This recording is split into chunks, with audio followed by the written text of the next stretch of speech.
Hello दोस्तों, जिसका इंतज़ार था बेसब्री से वो देखिए सॉन्ग आ चुका है। नेहा राज और खेसारी लाल यादव जी का भगिनवा के फुआ होली का सॉन्ग है, जिसका टीजर अभी रिलीज हुआ है। अभी तुरंत तुरंत देख सकते हैं, 9 मिनट हुआ है।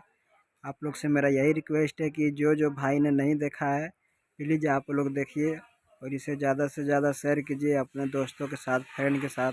जितना व्हाट्सअप ग्रुप है सब में शेयर कीजिए। दोस्तों ये बहुत ही बेहतरीन सॉन्ग है, मैंने अभी देखा।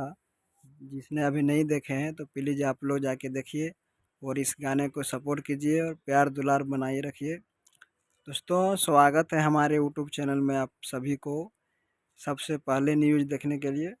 अगर आपका वीडियो अच्छा लगे तो प्लीज़ हमारे चैनल को सब्सक्राइब करें और अपने दोस्तों के साथ शेयर ज़रूर करें। चलिए दोस्तों, आप लोग कमेंट करके ज़रूर बताइए कि ये जो टीजर है वो किस तरह है सॉन्ग का।